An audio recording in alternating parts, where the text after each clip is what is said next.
The content presented in this podcast is based on real events and may contain graphic descriptions of violence, sensitive topics, and explicit language that may be triggering, offensive, or sensitive subjects to some viewers and listeners. Discretion is advised.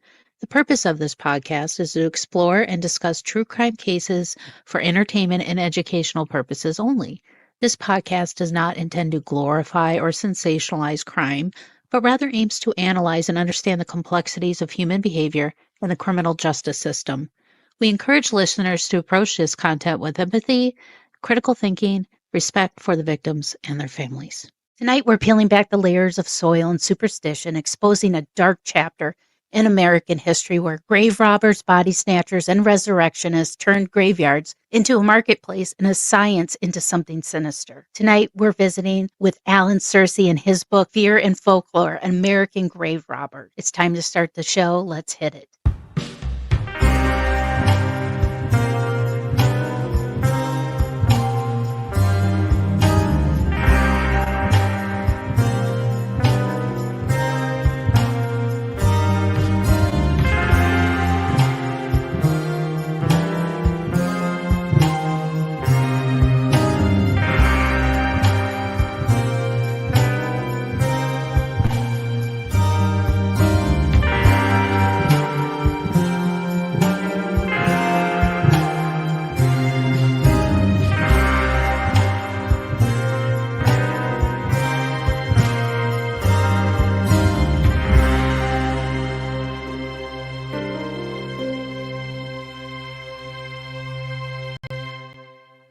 Hi, and welcome to another episode of Mysteries, Mayhem, and Merlot. I am your host, Winnie Schrader.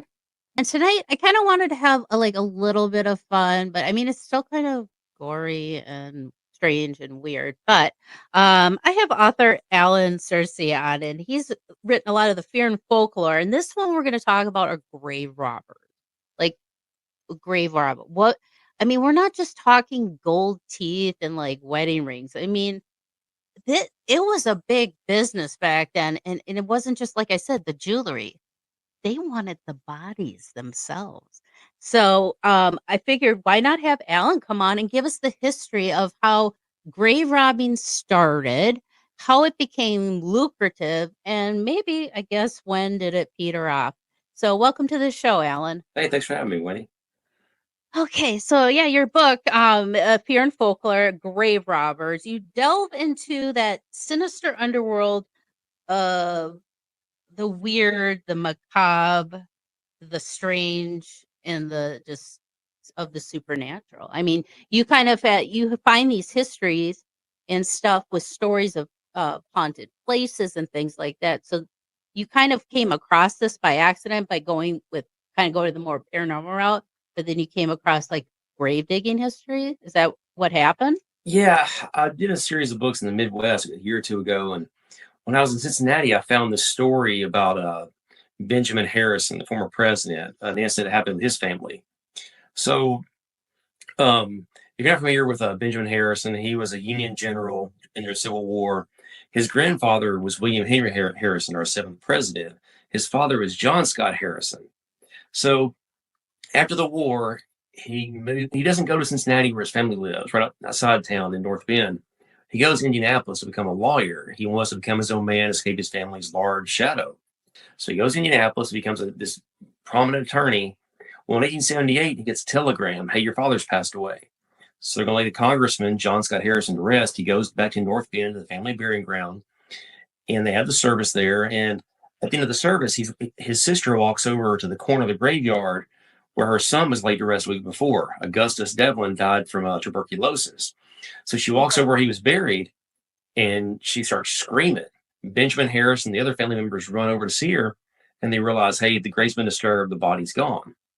So you can make $20 a day working as a laborer, or $20 a week as a laborer at the docks, or you make $40 one night stealing one cadaver and sell to the college. So Benjamin Harrison knows, hey, somebody in Cincinnati, one of the schools, came and snatched our nephew. So he tells his younger brother, Johnny, his cousin, George, hey, you have to go back to Indianapolis to give a speech. He's a rising star in the GOP. So he sends them on this mission to Cincinnati. They leave the next day, and they hire the sheriff to be their liaison in town. So Late at night, they go to the Hagel Medical College right there by the river, and they go to the attic, and there's no electricity. It's oil lamps and candles only. So the sheriff walks over and he sees this shaft in the corner of the room, and there's this rope dangling down. So he walks over and he pulls the line. He's like, "Hang on, boys, the line's taut. Something's on the line." So he finds this wheel, and this dark form in the shadows materializes. So the sheriff said, Oh, "Come here, Johnny. Is this your nephew?" So Johnny S. Harrison walks over to the shaft and he holds up his candle and pulls up the shawl. He's like, "Nah, it's just some old bald man." So the sheriff said, "Well, hang on, Johnny. Let's get him out. Let's see." So the sheriff picks him up, lays him on the ground. Hey, "Johnny, take my old lamp, make sure." So Johnny walks over, pulls back the shawl, holds up his lamp, and he just kind of stumbles back. It's his dad. The grave robbers beat him in Cincinnati in 24 hours. So after that, they send word to Benjamin Harrison. They got his dad, they got his nephew, and spent him a couple of days. He comes to town, and it's just scorched earth. But the problem is, the administrators don't want to flip on their grave robbers. They have to have a steady stream of cadavers for the students to dissect. So Benjamin Harrison gets there, and it's just gridlock. They're butting heads. They refuse to cooperate. So they never really find out. He never finds out who did it. Well, a month before in Toledo, there was a doctor using an alias. His real name was Thomas Beach. He got popped mhm. at graveyards in Toledo. Well, they threw him in the jail, and while he's in jail, he goes to the jailer a couple of days later and says, "Hey, I've got smallpox. Look at my hands. You got to get me out of here." So back then, the smallpox, that is a death sentence for not just you, everybody in the jail. So Right. they throw Thomas in the pest house. Well, he wasn't sick. He was just smarter than everybody. He was a physician. He rubbed some kind of oil on his skin, broke himself out. He's the guy that took the body, but they can't catch him. You know why they can't catch him? He's a Well, spy. So 1862, Thomas Beach is a 27-year-old kid in England. Civil War is going on in the United States. He wants to come and fight for the Union Army. He comes to okay. America. He enlists in the Illinois Infantry. He fought in the Battle of Nashville right down the street from me. Well, during that time, you've seen the movie Gangs of New York, the conscription Yeah. riots were a thing. Folks up north didn't want to send their kids to the South to die in a war they didn't really care about. So there was Mhm. a bill or a law that was passed where you could pay $300 and hire someone to take your kid's place. A lot of Irish immigrants were here and they needed money, and a lot of Irishmen took the deal. So while Thomas is embedded and he's fighting, he becomes friends with a lot of guys from Ireland. Well, Mhm. after the war, Thomas goes to school, learn to be a doctor, an apothecary, and his buddies from Ireland, they form this terrorist group called the Fabian Brotherhood and start launching terrorist raids up into Canada. So Thomas, he writes letters to his dad to tell him what his buddies are doing because his dad's in England. Well, his dad takes him to Parliament, and he becomes a protected British asset. So as all this stuff's going on, and he gets turned up with the Harrison deal, Thomas goes back to England and lays low. He becomes a businessman. He writes the best-selling autobiography about his time and things he did, and he's a hero in England. But here in America, he's a scourge of the earth. He stole the body of the son of a father of the United States president. It's nuts. Oh my God. It's just like, was it more of a religious thing why people like did not want to give their bodies up to science or Yeah, I mean, it was a was it, very, I mean, I don't say primitive society, but they're very religious, and it's like, yeah. um, yeah, years later, like 30, 40 years later, they started donating bodies and stuff like that. But back then, no one ever even crossed their mind, hey, let's donate our body to science. Right, because yeah, now you can actually dedicate when you die, you can Yeah, dedicate your full body to science and studies and stuff like that. I might have them do that 'cause the grave robbing, it I goes. don't know what they're gonna find underneath this hood, but I got a lot of a jalopy right now. But um, so now, what was kind of did they have like a specific like a unicorn? You know how they have the unicorn, the greatest find? Did they have a specific type?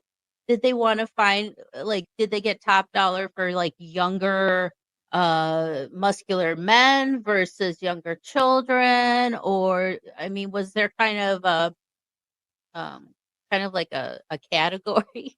Well, I Like did mean, they yes take and orders? I no. I mean, don't know. they to kind of be under like 60 or 70, and they also like a minimum. They only needed a few children each year. Like there are, I found this story in Indianapolis. A guy named Rufus Cantrell. They called him the King of Ghouls.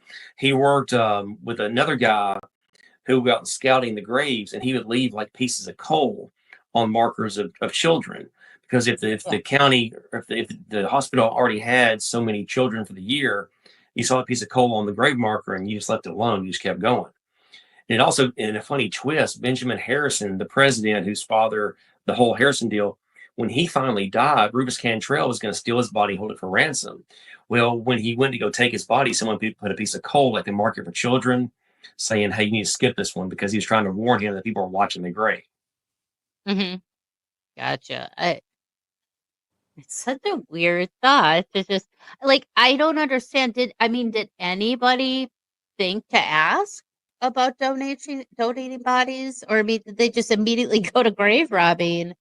Because I understand the need for them to study the human body. Mm-hmm. Medicine was very primitive at that time, and if we didn't have those grave robbers stealing all those cadavers, would we be where we are today in medicine? Yeah, I don't know. I mean, Kind like, of like a double-edged sword, you know? yeah. And like even like in the 1700s, there were riots in New York. There were riots in St. Louis. They had riots in Connecticut. They're just where people would find out about, like in St. Louis, there's some kids playing ball, and the ball went over the fence. They climbed the fence and went to this medical college. They found this pit of bones. Well, the kids told their parents, and the parents got their neighbors, and they just raided the college. And like the state militia got called in. The mayor's trying to squash, and the medical school's on fire. It's just people found out they're just mad. They're very religious. They're very primitive in their beliefs. And like you said, no one really thought about donating bodies. It's like if your grandmother died back then, she's a saint. Let's let her rest, with grandpa and let her rest in peace. Well, I even think, they probably thought doing autopsies and cutting up the bodies and things was very sacrilege, Yeah. They wanted to preserve the bodies. If I don't need it anymore, you can have it if you want it. You'll probably give it back, but um so now what was kind of like did they have like hot spots? Obviously the more populated cities held the most cadavers at a morgue or wherever they stored bodies. But it seems like a lot of your cases that they were kind of like in the Midwest. And one thing I do know, at like the Palmer House Hotel in Sauk Center, Minnesota, one of the most historic haunted hotels in America. I love going there, but part of the issue was when the flu outbreak came. I don't remember what flu outbreak it was. We've had so many, but like a lot of people died, and it was during the winter. Well, if anybody knows what it's like in the Midwest midwinter, the ground is rock hard. You can't, break it. And back then, they didn't have bulldozers and stuff. They just had shovels. It was like chiseling through ice. So a lot of times they would store these bodies in the basements of like not hospitals, churches, hotels, because the basement stayed so cold that it preserves the bodies until you had the spring thaw, and then you go bury everybody. But I don't know. Did you kind of see like a pattern? Like which kind of big city had the most cadaver I mean, it was stealing all activity? where the schools were. I mean, it went on in places like Chicago, St. Louis. It happened in Chattanooga, Tennessee. It doesn't really matter how big the school Uh-huh. is or the cities. Like if you had schools, you'd have cadavers. But something you mentioned kind of jogged my memory. There was a guy named Ernest Doebke in St. Louis, and he was smart.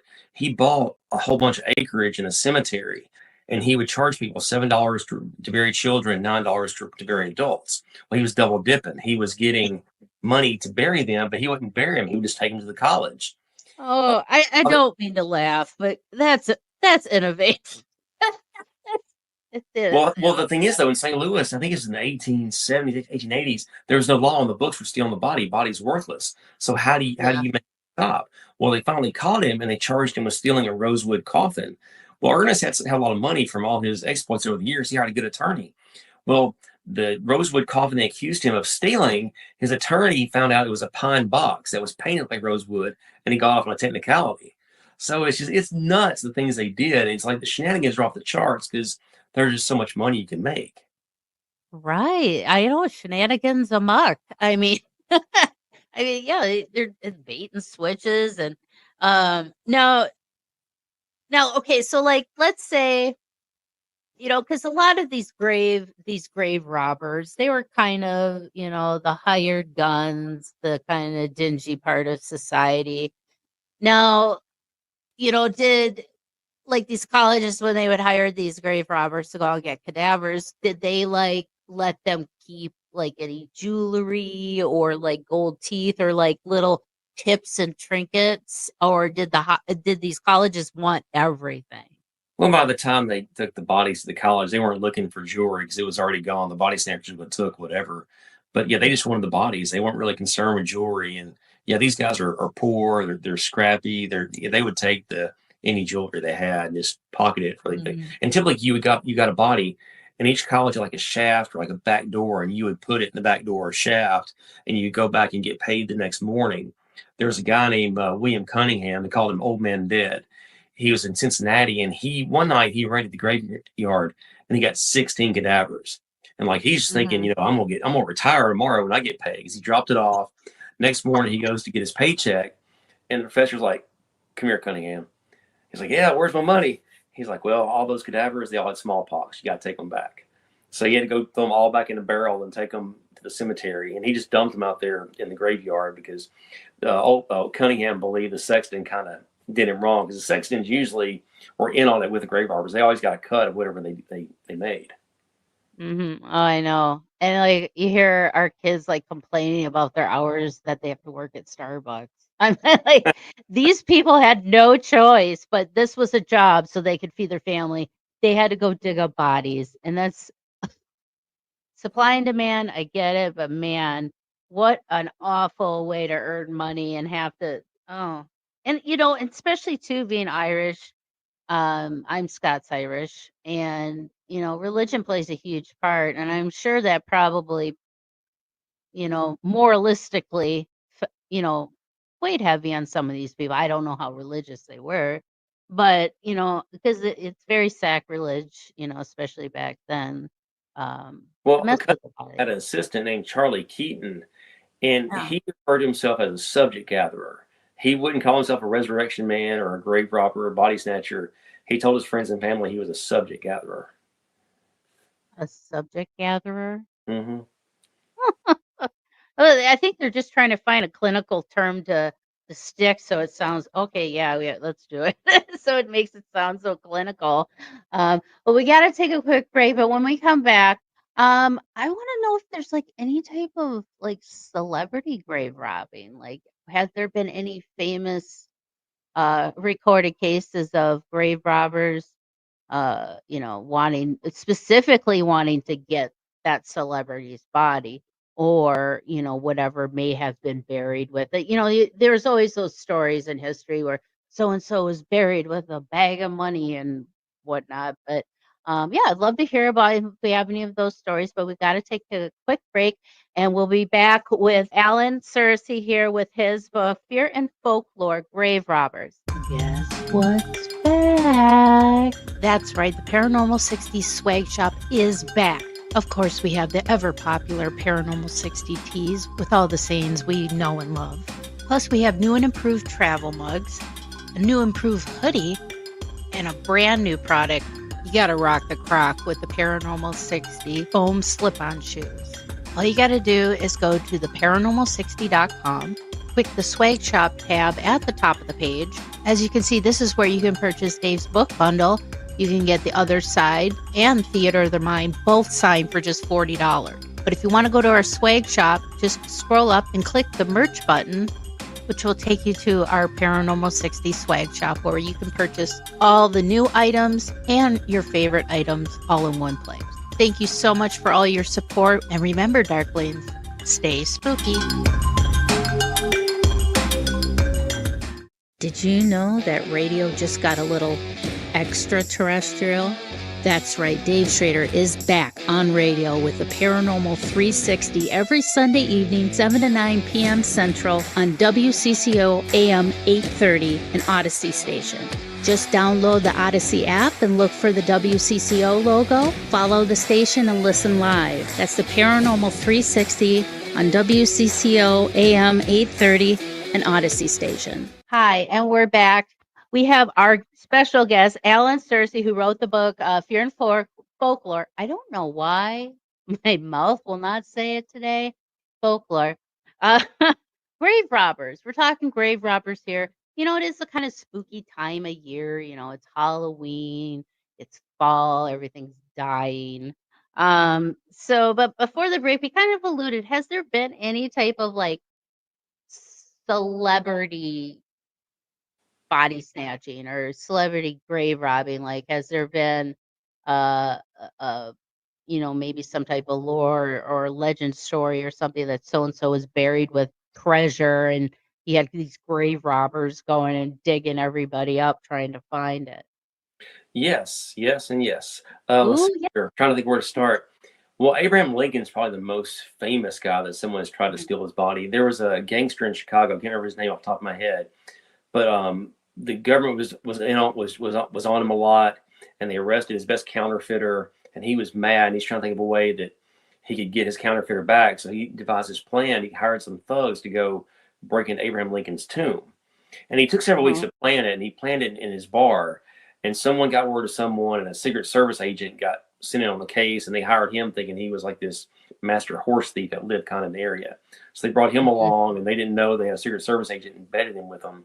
But he was there, and they got into Lincoln's tomb in Illinois, and they broke through the mausoleum there, and were in the process of Yep. getting the uh, the casket out, but it had so much concrete they had a hard time. Well, another Secret Service agent there, actually, was I think it was a city cop or someone from the city who came to help stop him. He fired his gun on accident, and they knew the gig was up, and they took off running. A couple of weeks later, they got them all. But yeah, that was Lincoln's probably the most famous. Andrew Jackson, another president Yep. here in Nashville by me. There was a guy who was a collector of bones. He liked to collect bones from famous people. I think he's paying like 20 grand. This is back in 1890s, maybe early 20th century. But he hired this guy to go break into Andrew Jackson's tomb at the Hermitage, the historical mansion that Jackson lived in. He's buried back there in the garden with his wife. This guy, he came to take a tour of the mansion, and he kind of loitered around a long time. He left when they ate lunch, and he came back later in the day. During his second stint at the house, his assistant went over and borrowed a shovel and a spade from another farm that was near the mansion. And they came back that night, and the same thing with the Lincoln deal. There was so much concrete they couldn't get all the way through. But when the caretaker woke up that morning, they saw where they had tried to pick a hole through the concrete and dig out Jackson's bones. And it came out a couple years later. There was a guy who paid, I think a man in Cincinnati paid this grave robber to dig Jackson's bones up because he wanted them for his personal collection. Why? Like, is that such a weird and odd thing to want to collect as somebody's bones? It's just like, and to pay that kind of money even back then, Yeah. that's crazy back then. So have there been any like the treasure hunts? Those have always been kind of like in the movies, like grave robbing to find, treasures or clues. I mean, the most famous one of all is Indiana Jones, of course. I mean, technically, he was a grave robber. Would you agree? Yeah. Well, Okay. You it's know, funny. I It's funny mean, you mentioned that because I did an Alabama book a while back, and I found this story where there was this guy who he's a wealthy farmer in Alabama, and when he was laid to rest in Montgomery at Westcott Cemetery, people Mhm. kept breaking into his grave. They thought that he had been buried with a map on his person of where you could find his gold. So every couple of Mhm. years, there'd be a report of people breaking into his grave. Well, back in May, I went down there and I was getting pictures of the cemetery, just general pictures. I don't know where the guy's buried. I walked maybe 30 yards into the cemetery, and I looked down at my feet, and there's a busted open grave. And I was like, what? I look again, like I took a picture of it, and you can blow it up, and you can see a human jawbone. It's nuts. And that afternoon, I sent the picture to the mayor of Montgomery, Alabama. I was like, hey, I want you to know what I saw at Westcott Cemetery, and they assured me they get it fixed the next day. I haven't been back since, but I'm hoping they did. Whoa, that would, ugh. Like, what do you do? I mean, Yeah, and it's kind of disturbing. You look down like, oh man, there's a human jawbone. yeah, well, yeah, well, apparently somebody had better luck than Geraldo Rivera with Al Capone's too. Where, oh, that's probably one of the biggest. Well, I mean, I don't know. You wouldn't call it grave robbery, but He's trying to get Um, into like a vault, wasn't he? yeah, it was like they think they call it Al Capone's tube or vault. I can't remember. I heard both in the news, but yeah, like it was supposed to be this huge, grandiose thing, and they panned it as like a Pepsi can. And I mean, like I couldn't imagine you like some of these treasure hunters and grave robbers and things like that. They back then they had to do a lot of research and stuff to find what they needed. Well, look You at Oak know, Island. It was the Legend Curse of Oak Island. They got like what 3 or 4 or 5 seasons of that show. They find a button or a penny like every 2 or 3 years, and it keeps coming back for more. So, yeah. I know, but it's funny how I mean we look back in hindsight. It's an awful thing to think of people just kind of not really treating the humanity as sacred as well. I don't even know if we treat it as sacred anymore either, but we hold life, but I guess in a little bit higher regard and more value than what people would die back then. They'd just drop like flies, and they were just like whatever. But yeah, it's just kind of interesting to see that you had all these sects of grave robbers, but they all had to do the same job, but all of them for different purposes. Like some people wanted to grave rob for treasures, money, things of value, versus somebody else was wanting it for more of a medicinal reason, like colleges. So it's like you're finding all these people, and you're just kind of putting teams together. The original A team, I have. That's how I'm kind of I'm picturing these guys. It's like the A team of grave robbing. This is like they're putting teams together. That's hilarious. Well, it's funny. Like I mentioned, Um, Rupert Cantrell, the guy in Indianapolis. He yeah. he was in the army. He washed out of the army, moved to Indianapolis, and he was just a poor black guy in like 1880. And there's not a lot of opportunities for people like that back then. So there was Mhm. another guy similar to him, at least a little bit older, and he was kind of like a criminal. He was a body snatcher, and he showed Rufus the ropes, like taught him how to be one of the best resurrection men in the country. Well, one night Rufus decides he wants to be the guy. So they kind of divided up Mhm. Indianapolis east and west. But one night they go to a cemetery in this other guy's part of town, and it's like they have this big brouhaha, and they just have this big brawl. And Rufus comes out on top and like banishes this other grave robber and his crew, and like, okay, you guys are done. Indianapolis is mine now. So like, they became the A team. Wow. They got territorial. I Yeah. mean, yeah, this is like gangland stuff, man. Wow, I didn't realize cadavers were that hot of a commodity. I mean, yeah. If you make $40 in one night, that's $1,300 roughly in today's money. So it's a whole lot of Yeah, money to take. yeah, and I didn't even realize like how lucrative like yes, giving a guy $40 for a cadaver, yeah, he could probably get that in 20 minutes for you. You know what I mean? It's like, especially like I said in the Midwest, we had like they would have hotel basements stacked with bodies just wrapped up. I don't know what special wrapping they have, but I'm sure it was probably, and I'm sure probably some of these hotels during the winter or some of these storage places may have lost a few. I'm positive that probably have happened. Well, I found a story Um, in Chicago. The law enforcement was really cracking down on body snatching, and they had extra watchmen stationed in the cemeteries. Well, it's this oh, one okay. guy, I can't remember his name, he was real opportunistic. He started raiding the morgues of the insane asylum because Uh-huh. they had a handful of guys die every day over there, and they stick them in the asylum, wait for someone to come claim them. I think he got 8 bodies in one night by going where the cops weren't looking. My God, that's nuts. Yeah. Oh, okay. Now, being in I'm with it being the spooky season, I want to kind of touch base on the paranormal. Have there ever been any kind of like legend and lore, stories that have passed down through the centuries of any type of grave robbing that as they were digging up the body, something supernatural happened or a ghost Well, popped out or there's some stories come to mind. There was a guy in Syracuse, New York. I can't remember his name off the top of my head, but he was a professor and he would get his students to go out with him at night and form this group. I think they call them the League of Body Snatchers, and they would go out. It's like a superhero group. They go out and they would raid the graveyards. Well, one night the kids start digging up this grave, and they hear like a thumping, and it's a woman. So, like, what do they do? So the professor walks over with his revolver and goes to the glass, boom, puts a bullet through the lady's brain, and like makes sure she's gone.